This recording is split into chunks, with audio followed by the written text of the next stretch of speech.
Shalom Jawari. For the best in entertainment, I want you to lock down to KMTV.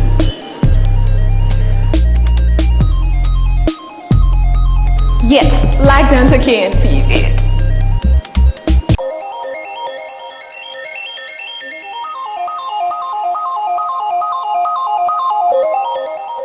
For information, education, and entertainment, this is KMTV. We break the news and place it right on your telephone. My name is Alex Divine, and I'm, of course, one of your hosts. KMTV, your best bets.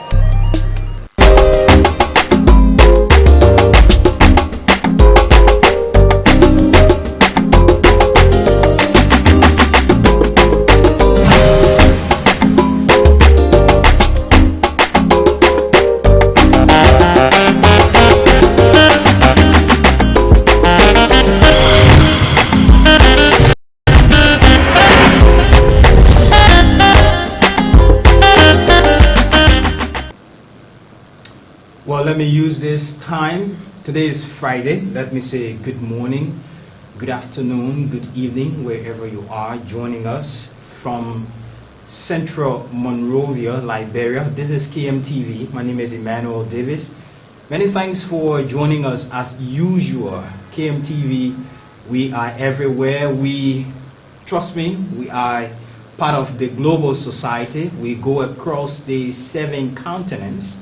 And so, wherever you are in China, you are in Britain, you're in America, Ghana, wherever you are, just join us. Thank you so very much. This afternoon, we have in our studio a state man. He's been around for some time now, but of recent, maybe 4 or 5 years ago, he's not talking. We will find out why he's not talking. But today we are privileged to have him in our studio. He is Dr. Alaric Tokpa. Today he's come to talk to us on several national issues, including state of affairs under President George Weah as the leader of the country, the chief executive, if you may. And also we will talk about the proposal to print and availability of new currency in the country, the Christmas atmosphere. Now we listen to people from one point to another. They're talking about Christmas. The Christmas is just few days from now. And as a matter of fact, we have 18 more days in the year 2019. So shortly, we will be welcoming officially the year 2020. What are some of the things that the new year is bringing for us? We will find out as well. And briefly, we talk about Mobile Molu's recent pronouncement about wealth acquisition by CDC officials and the December 30th protest as announced by the Council of Patriarchs.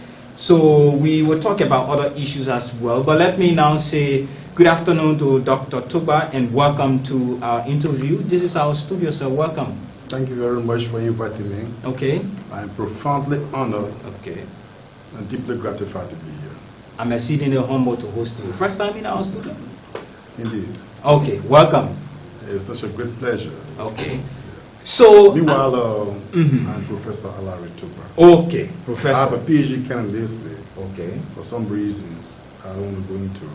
Okay. I have now attained a doctorate. Okay. Okay. Thanks. I have a candidacy in the PhD. Thanks for that correction. Well, I will go straight into a brief profile of Professor Alaric Tokpa. So here is it for you. While we do the reading, the photo will be on the screen. Professor Alaric Tokpa is a Liberian politician, an educator, farmer, and a political scientist. He ran as vice presidential candidate in 1997 on the Alliance of Political Parties ticket, an electoral process that brought Dr. Charles MacArthur Dakpana Taylor, imprisoned now, to the presidency. Professor Tokpa also ran alongside George Clay Kier in the New Deal movement during the 2005 presidential and legislative elections. I think, and I stand to be corrected on that, he was 4 by then. The pair received 0.5% in the October 11 presidential polls. He is currently the chairman of the National Democratic Coalition, the NDC. As of 2002, Dr. Tokpa was the acting chairman of the Department of Political Science at the University of Liberia. The two times former vice presidential candidate, 1997 and 2005. Okay, I will stop it there because according to him, for some reasons that he does not want to delve into at the moment, did not earn that PhD, but he's a candidate at the Clark Atlanta University in the USA. He is former chair for student USU-RU movement. He will tell us about that later on. WVS Topman High School, and served as Secretary General for Linsu, SOUP, and many others. Sir, it is again my pleasing duty to welcome you to this discussion that will take a look at national issues happening here in Liberia. Thank you very much. Okay, you will be telling us how you view national governance and other important issues through your political and educational lenses in Liberia. You've been teaching for some time, you've been here in politics, so you know how it is from the onset up to today. But before we go straight into it, we take this a very short break to make a quick adjustment and be right back.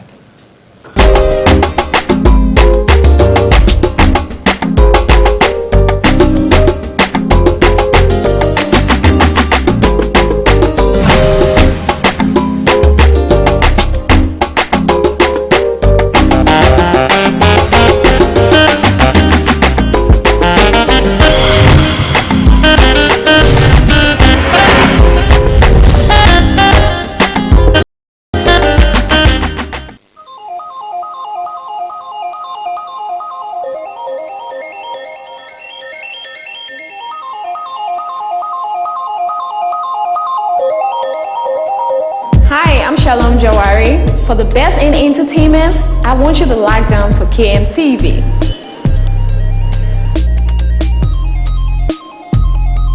Yes, log down to KMTV.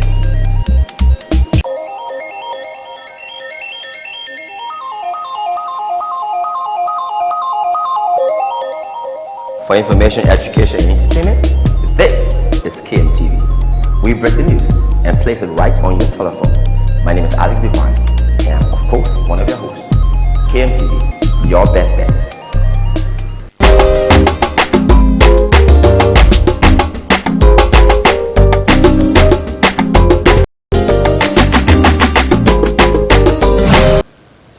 Welcome back, and thanks for joining us on this platform, KMTV. Well, let me go straight to Professor Tokpa. Again, I say welcome. For some time now, and I stand to be corrected on this, you've not been in the media, you may be doing some private works and all of those. Where have you been, and how has it been for you in private life? Let me thank you firstly Okay. for inviting me.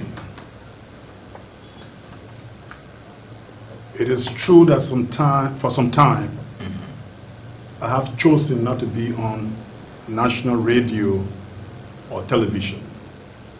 Okay. It was my hope that a new generation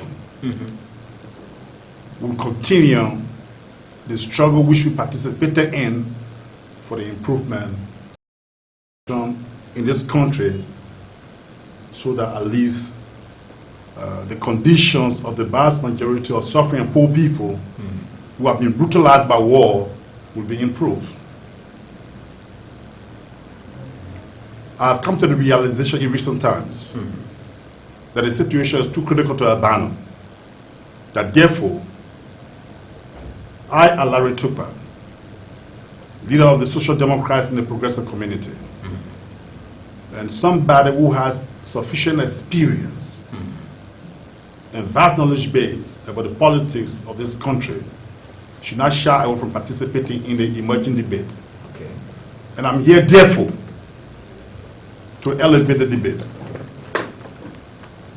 But let me begin by saying that most of the young people who are participating in the discourse are behaving arrogantly.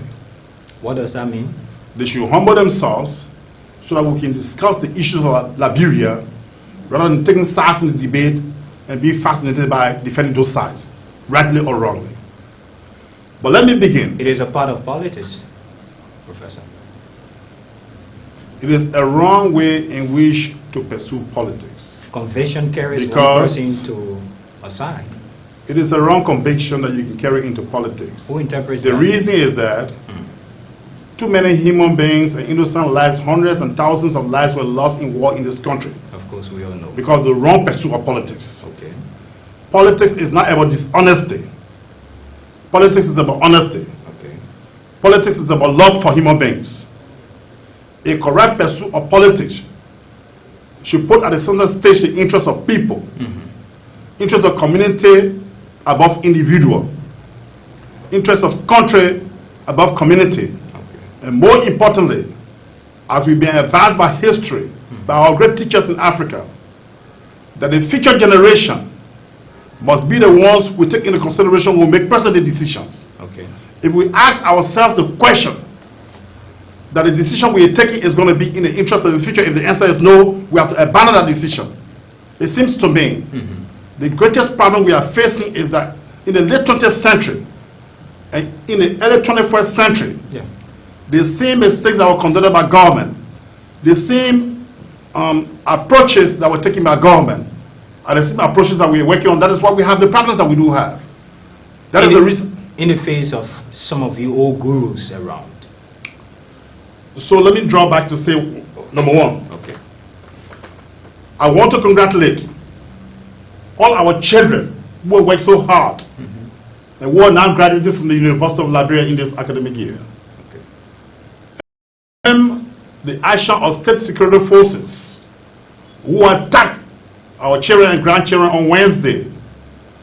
We have all kinds of conflicting information, for example, about the whereabouts of Martin Colley, the recent standard bearer of the Student Unification Party. That, I know we will go there, but you were on a track. And What I'm saying is this, that why is it that when our children were brutalized under the Tokpa government, Okay. when our grandchildren were brutalized, when we were brutalized, Okay. why is it that when we were brutalized under the Doe government, under the Ellen government, under the Taylor government, Yeah. today our children and grandchildren are still being brutalized? The point I'm making therefore is this, that in spite of the details of what are happening in this government, in spite of our agreements and our disagreements with what is happening in this government, the continuation of the past has come into the present. If that is happening then, it means that we are not coming to grips with the source, the root causes of our problem. The root cause of our problem is that there is a system here that we have to change. A system that was created years ago. Decades ago. More than a century ago. What we are allowing is the insertion and reinsertion of personnel into the system. And thinking that personnel alone can change the system. Some of those people have vast knowledge like you to help the government get on track. Then why is it that they are not helping the government to get on track? So the issue is that there is the continuation of a regime that needs to be changed. It is true that when you embrace the past, you have some other responsibilities and bear the consequences. Of course. Look at what is happening today. It is like worse than what happened yesterday. People are saying, but we should not forget what is happening today also did happen yesterday. But it is continuing because we are not asking the right questions. And what are some of If we don't ask the right question, we what don't have the right answer. What are some of those questions? Like, why is it there is continuation of suffering, there is continuation of protest, there is continuation of the brutalizing Brutality. against our children and grandchildren. Why is it that parents are catching hell to pay school fees for their children? Why is it that parents are catching hell to buy food, to put food on the table? Why is milk and bread disappearing from the table of those who could afford before? Why is it that everybody is complaining? Why is the banking system down? Why is the government not in control of much? Why are crimes rising and rising? Why there is there a right relationship between the change of government and the rising wave of crimes? We should think that when governments change, particular governments that do practically change the lives of the people, then the situation in the country should change for the better. Okay.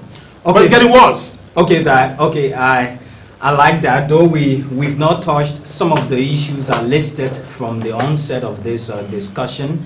I take that as a general overview from. Sorry, I did say that, Professor Tokpa. So we will start with this. There is currently a proposal from the executive, and it's currently before the legislature, to print money so that things can run smoothly in Liberia, not only to pay people, but to be able to run the day-to-day affairs of the state, to reserve some, because we have a challenge now, according to the Central Bank of Liberia. A recent press conference that I attended at the CBL, the officer in charge then did say that 19 to 20 billion Liberian dollars is outside of the banking sector, and there are attributing factors. Why is it happening that way? Now, I would like to ask you generally, what are your readings? What have you seen so far as some of the challenges in the economy? What is not being done to help our economy get on par with other, regional countries? And these are the traits of the regime that I'm describing. It is true that Liberians are standing online and voting. Yeah. This is the country of Bacchus Matthews, of blessed memory. This is the country of Charles Bromsky, Councillor Bromsky of blessed memory. This is the country of Tokpa Natipote, Dr. Amos Sawyer, Dutola Mason, Bremen family. Some of the names, Liberians. Some are still around, probably sitting on the fence. If I am required to, I will explain the reason why. Go ahead, please. So, the monetary system in this country, the financial regime, is under scrutiny. It is very important for that to be clarified. Okay. Before any approval is given by the legislature to print new monies in this country. I think you in the media know it better than I do. Because, of course, I don't follow much details, nor do I think it is necessary for me to follow so much detail. I try to follow the trends to be able to develop theoretical tools that I make available to those children that are hard to see this country can change for the better. So that... Yeah, go ahead. Go ahead. Between last year and now, for all that we see and hearing in the media, for all that has been argued on a daily basis, and for the experience we're having with the artificial withdrawal of money and the reintroduction of new monies into the economy, it is clear that much needs to be clarified. It is not. Is it alleged, or is a belief that you hold that there is an artificial shortage of money or withdrawal of monies on the market? I have been clear that the shortage was artificial, and that is why the reintroduction of the money is being questioned by the legislature. There's no question about that. From where George Weah sits, from where his officials sit, they do know that the shortage was artificial. Is there any proof that you can give, any tangible so far? They have to give me the evidence. They have to give me the proof. The burning of the proof. shortage was not artificial. Why? Because they have no right, therefore, to introduce new monies there within a short period of time when they claim that there was no money. Where does the new money come from? And the legislature in our constitution, the legislature is under duty to approve the printing of money. Yes. If it is the same old money, then a criminal regime has printed the same old money and brought it into the economy. Which I cannot authenticate, Professor. You cannot authenticate, nor can I. But scientifically speaking, it is not possible to pretend that a money was not available and then without the approval of the legislature, who we are giving power to print money in this country, then you see new money in the economy without raising the consent of present. The burden of proof lies on the head of the accuser. You have to provide that proof. Let them take me to court. Let them take me to court. I will demonstrate. Will you adduce the evidence? I will produce evidence that they are criminals. The legislature, the executive, the judiciary, or the entire government? The executive branch of the government is what is putting the money out. I said the legislatures are not questioning the reason why this new money is coming when there was a shortage, right? Okay. I have sufficient evidence, of course. So as it stands, how does it affect Liberia? How does it impact the growth of the society? We are now going to 2020, and President Weah will be eventually entering his third year in office. What impact does it have on the country? We all have eyes we can see. And we all are going to markets to purchase goods, and we see the rise in prices of what have you. And we hear the complaints. The country,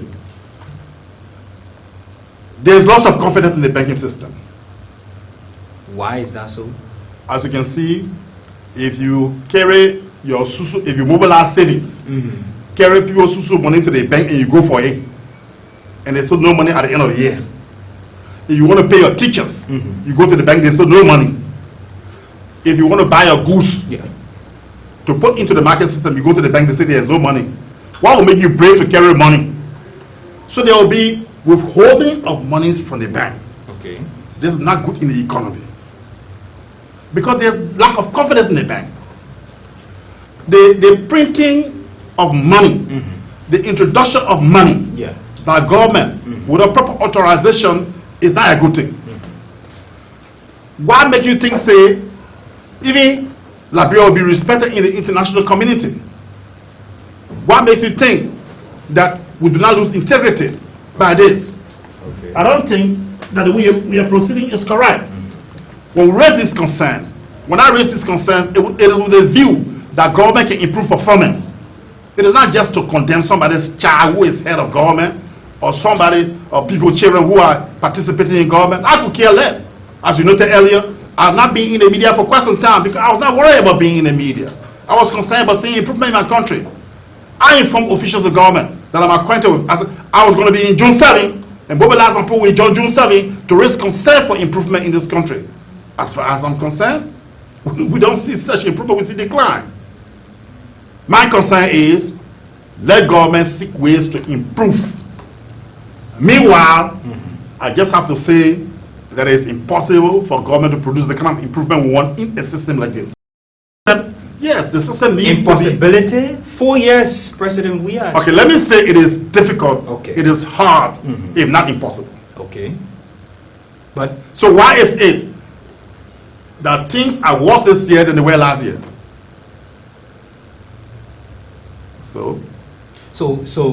You've been around. I have a few questions here on our live feed, so I will go there to ask some of the questions, a few of those questions. You've been around for some time, and you listed people like Dr. Tokpa Tipote. You talked about Du Twangle, Amazing, and the rest of the guys that have been around. According to you, you fought for Liberia. You fought for justice, you fought for equal rights, the social space to be created for people to live a good life, all of those. So now you are here.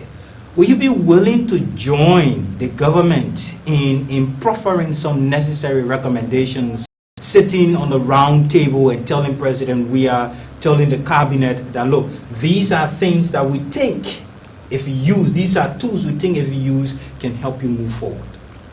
I will be blunt and candid with you. Okay. If you take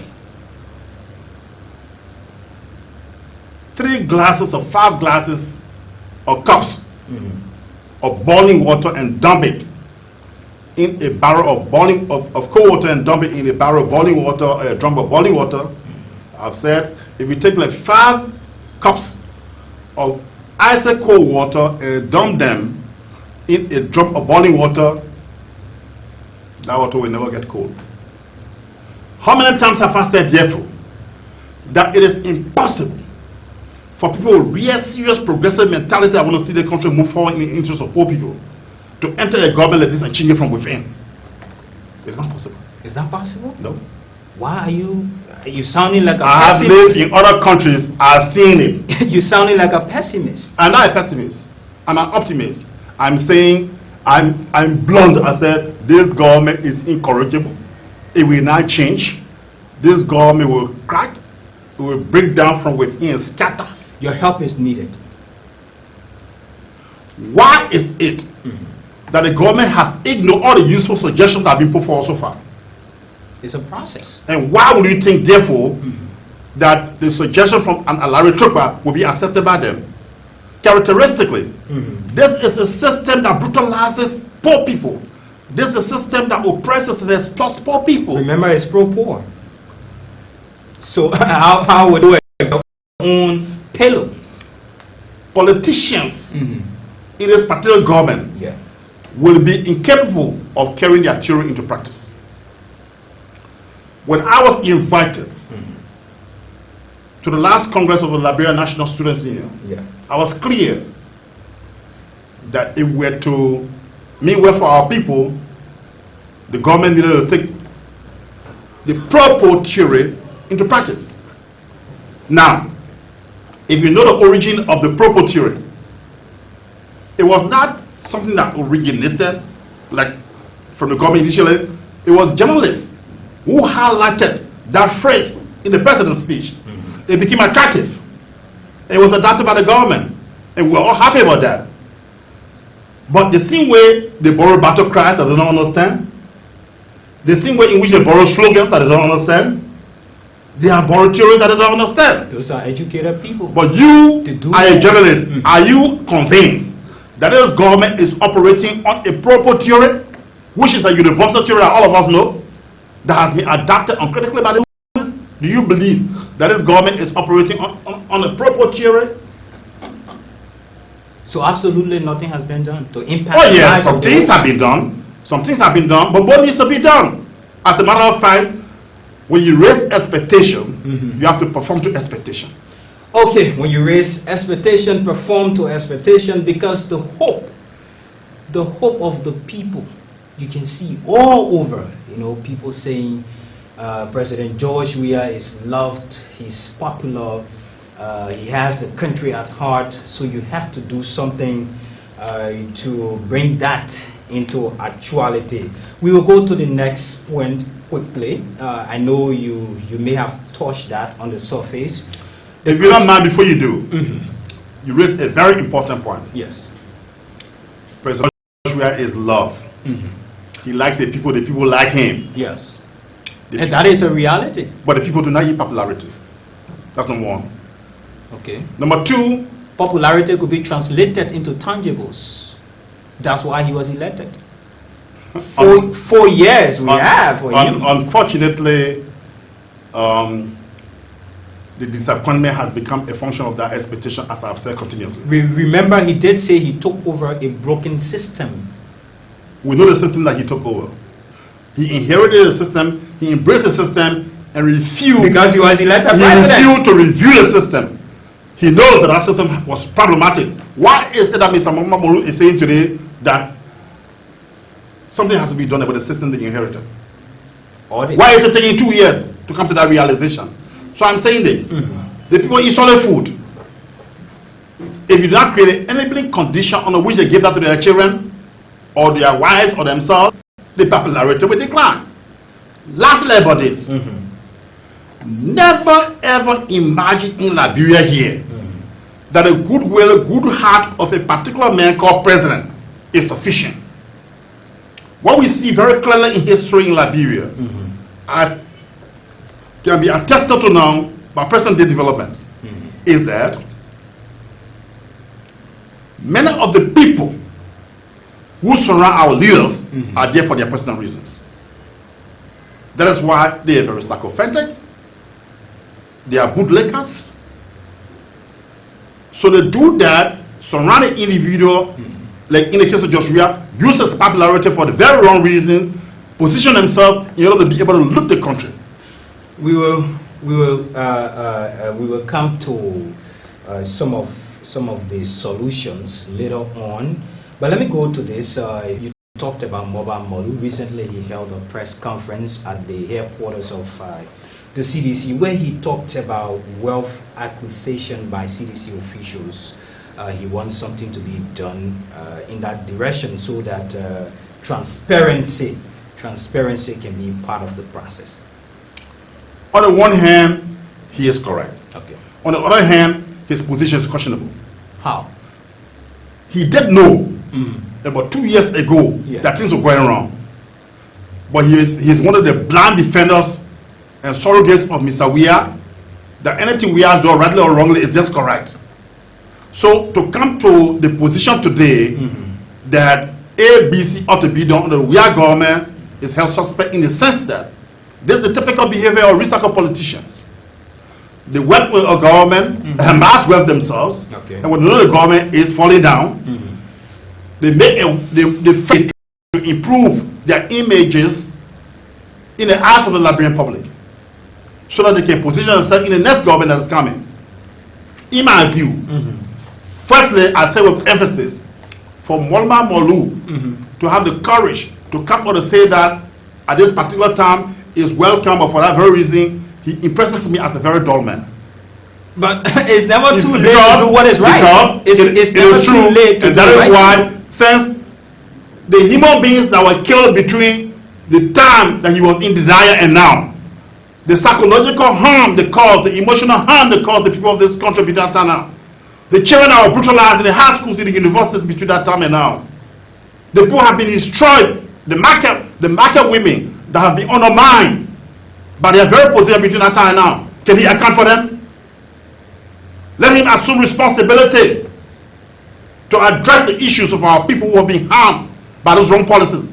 Because he's part of those wrong policies. He's been a supporter of those wrong policies. He's not in government. So, in the first place, he's in a party leadership and his views are heavily considered. In the second place, the CDC, as I said with emphasis, is a contradiction. Either one man is contradicting himself or they are contradicting each other. We cannot experiment with our country. So, are we going to create a country in which it is right only when those in government say it is right, or those who have a close relationship with government say it is right? What is right is right, what is wrong. Okay, Professor. We go to another issue. Time is not in our favor. We talk another issue here. Well, December 30th is set aside as a day for protest in Liberia. The first protest was on the 7th of June this year, and it was classified as a peaceful protest by local, national, and international observers. Journalists from the international community came here, covered this. KMTV was also live. We were able to feed our people outside of Liberia with information. That's what we do every day. So December 30th is here. The Council of Patriots again have stated that their petition they presented to the Chief Executive, President George Weah, has yielded no fruit, and so they are coming for the second time to stage a major protest beginning the 30th of December. Well, I don't want to read your mind. But obviously I think from some of the points so far you've raised, I think one way or the other you do support this. But now, for your own self, please tell the public, where do you stand? I was a part of June 7. Okay. I made public pronouncements about June 7. Okay. I informed some government officials, as I said earlier, that I'm acquainted with, that I was going to meet Henry Costa in the United States. Okay. And I did meet him in Philadelphia in the United States along with colleagues of mine, including Dr. Dubanya and Dr. Yankwe Kago. Now, I returned to Liberia to participate in June 7. I had no business coming back at that time. Okay. But I practiced what I preach. June 7 was important because it called the attention of the government to the fact that we are dissatisfied, our people are catching hell, the hardship is too much and unbearable, and government needed to do well in terms of improving its capacity to deliver in accordance with the expectations of our people. Okay. People in the country are very reasonable. If government is making effort, if a government is catching hard time in getting resources and what have you, they will know. But the government is not even doing well in the area of mobilizing the capacity of the people of this country, the enormous energy of the people of this country in the right direction. Okay. You see, so I support the right of any group of Liberians on our constitution to call the attention of their government to their suffering and to protest, to appeal to the government to improve conditions of service, because these are people, they are human beings who are being organized, who are being paid by Liberia to work for Liberians. Okay. If you employ people, they're not working to your satisfaction, will you not tell them that they're wasting your money for nothing? It is not a play thing. It is not a child's play. So you side with Moba Molu when he talked about,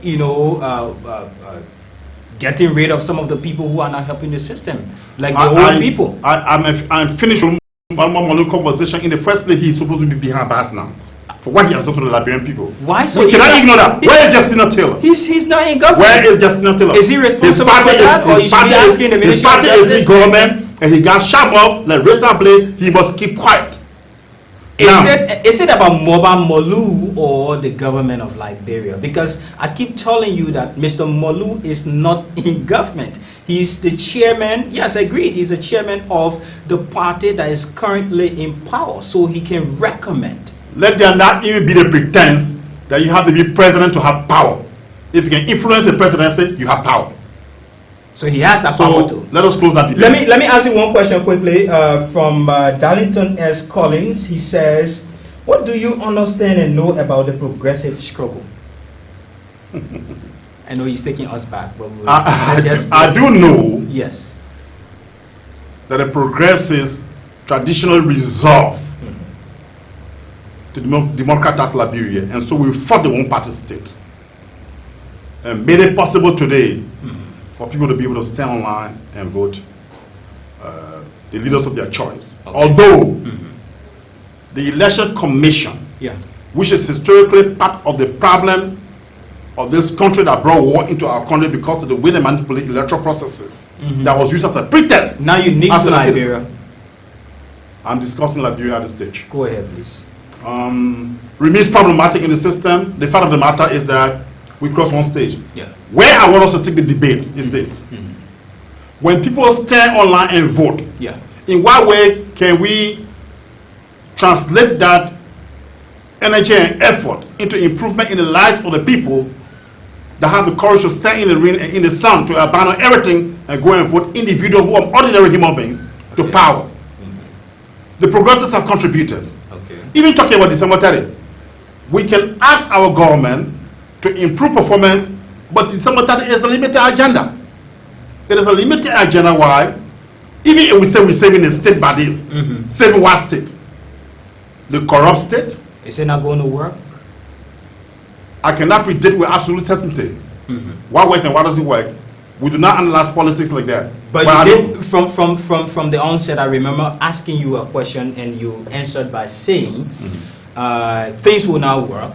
President Weah will fail, the economy will crumble further and all of those. So this could just be... I was saying that theoretically in the sense that if this was a government that could make things happen, you could have seen the evidence before now.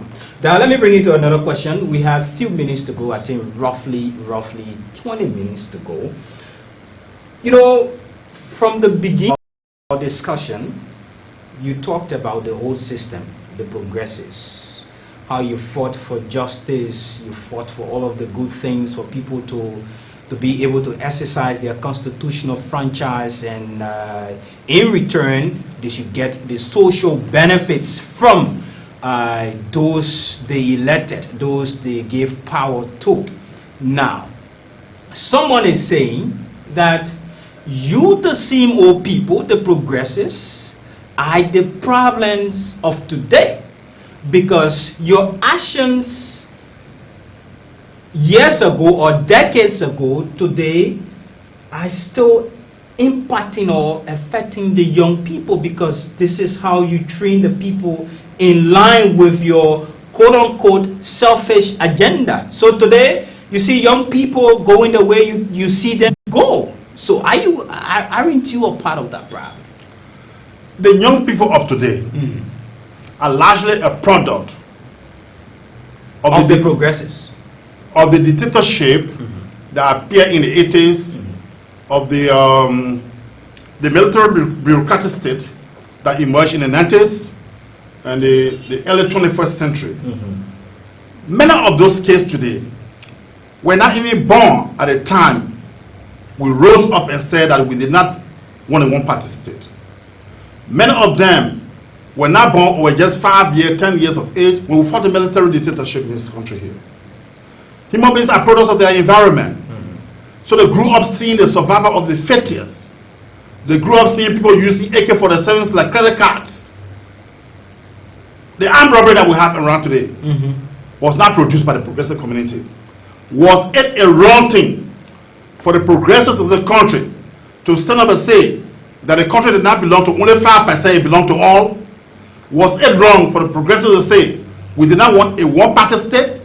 Was it wrong for the progressives to reject a one-party dominant state? Was it wrong for the progressives to participate in the peace movement that brought end to the war in Liberia? Was it wrong for the progressives to enter the University of Liberia, raise the profile of that university by giving good education to our children and grandchildren who were able to go abroad and prove themselves as great academics, as great workers in the national and international system? So those who are saying that the progressive community has brought problems to this country are wrong. To me, they are not able to participate in an effective debate that will move the country forward. So let them outline all the problems which the progressive community has contributed in this coming year. I will lead a debate, on the way forward in Liberia. And I will be clear evidence continuously. It's not on the side of the poor people, because we're on the side of the poor majority in this country. We've always been. We've not shied away from saying that. Anybody whosoever, intellectually speaking, cross my path in a debate as a blind loyalist of the system we're fighting, you take my bullets. Yes, you cross my firing range, you will take my bullets. I like that, and it's intellectual bullets, right? Indeed. Okay, let's look at the implication of IMF and World Bank support to Liberia. What do you think? The Bretton Woods system that was manufactured after World War II is not new to Africa. In the immediate, the IMF or World Bank may be helpful to countries like these. Why? Because when a country like this is failing, efforts have to be made to make it a better participant in the international system. The international system works like any other system. There's interrelationship and there's covariance. When there's breakdown in one, it will affect other parts. You can see how the war in Liberia affected Sierra Leone, Gambia, Guinea, Ivory Coast, and even the United States. As early as 2 days, as recent as 2 days ago, Liberians were deported from the United States. I do not know why they were deported, but I suspect that the frequency of deportation has to do with the fact that those guys who were produced in the war years engage in antisocial behavior in some places when they go in the world, and it is the name of the country that they're carrying. And no effort is being made even to reverse that trend within the Liberian homeland here. The people who call Zogos, our children and grandchildren, who were drugged, adopted, and pushed for, are crying out for government to pay attention to them. They said we don't want to be in the street, but there's no program for us. Are we giving attention to that? We aren't. I don't think adequate attention is being given to that as a program, as an aspect of the purple agenda. You understand? Okay, so we will take this short break. When we come back, we will ask Professor Tokpa to give the way forward. And so before that, let me just say this. I hope that the monies that are coming in, that sufficient information will be provided to the Liberian people as to the reasons why the money is coming. All the details will be provided about how much we have to pay back in the future, so our children can begin to hear and understand that if they don't pay, their children will have to pay, or our children's or their children will have to pay. Okay. That's part of the problem in Africa here. You just don't take money from just anywhere. So, but if you have the ability to repay, you take the money? and that is what I mean by when you take people money, Yes. you have to have programs in place to ensure that that money is being paid back. Okay. And you're not leaving the debt burden with our children and grandchildren. Okay. So we take this a short break and be right back.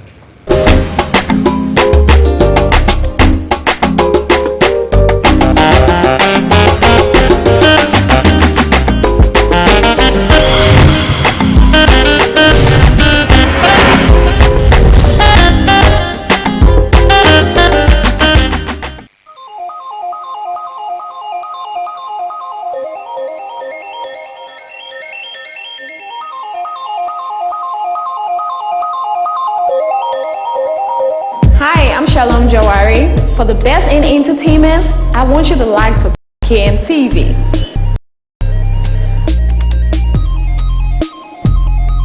Yes, like them to KMTV.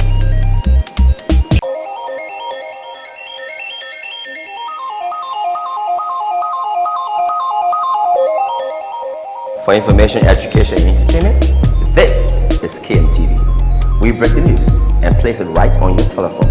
My name is Alex Divine, and I'm, of course, one of your hosts. KMTV, your best bets.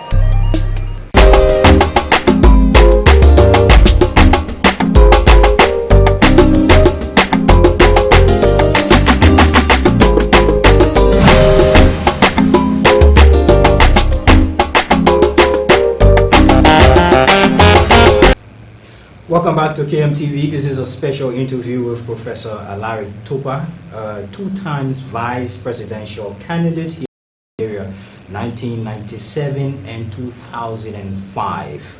Well, he's in our studio talking here about some national issues. So we will ask you this question before we go to the way forward. Are you one of the quote-unquote angry guys around who maybe don't want to see President Ria as, again, quote-unquote, a countryman in power? He's a countryman, so he should go. Are you one of those? Absolutely not. And indeed, I do not agonize. I was taught to organize. And that is what I do all through my life. Okay. I'm very happy that Ria is in power. But I'm unhappy about the way in which his popularity has been misused by himself and his associates. Okay. That's good. So, finally, the way forward in just 1 or 2 minutes. What's the way forward? What can we do? And I want to add this to it. In closing, like many others, how can you translate this, your wealth of knowledge into the development of what I consider a challenged nation like Liberia? The way forward is to break down this authoritarian system. Think seriously about the way in which it can be reconstructed to function in ways that serve the best interests of Liberia, and this is possible. But the system as we have, it doesn't matter who you put in power, we will have some problems. Okay. I'm a public educator. I'm a university teacher. But the university has been so over-politicized that even the university authorities are afraid to get me back into the classroom. Really? When you do that, you seek to depoliticize politics. Is that possible? They know how many university students will come to me on a daily basis for lectures, for discussions, and they want me to open extra classes. They know how many universities around here invite me, here and there and what have you. But it is a system that thinks that when you elevate the profile of one individual who controls the legislature, the judiciary, and every institutions in Liberia, then you're controlling power. You're wasting your time. Okay. Because once you do that, you will face contestation, you will face protest, you will face disagreements on a daily basis. You will not even do your work well. Imperial presidency. The imperial presidency, which was well described, was the political science department at the University of Liberia, was your dean of Liberia College, the College of Social Sciences and Humanities, is still in operation. In fact, it was, because the imperial president, it is sorrowful to say this. Please do. I was in conversation with some colleagues years before George Weah got elected, and I said, I'm sorry for the young man. They said, why? He's a wealthy man, he's a very popular man. I say, this thing you're playing with, if George Weah comes to power and misbehave, he will come down. What's the Samia do? They said, what do you mean? Will people kill him? I said, not that sad. I don't think so. It's not impossible for people to kill him. Okay. Because death is not the worst thing that can happen to a man. So God raises leaders. And I'm in conversation with Muslim Islamic academic scholar about this. As God has blessed me to have a vast knowledge of the Holy Bible as well as a Christian. And we're discussing why God raises wicked leaders and what have you. We are in agreement, looking through the scriptures and the hadiths and what have you, that yes, God can raise a leader to bless a nation or to curse a nation. We are in agreement with the teachings in Islam and Christianity that God, when he raises a leader to curse a nation, the probability is high that that leader can be disgraced eventually. But that leader will not be disgraced at a lower level.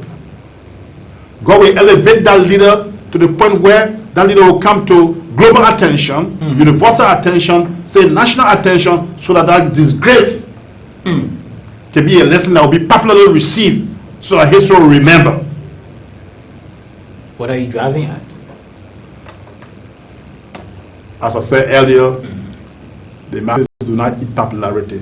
We let a popular leader will bear the consequences, but he will bear the consequences of his actions as well.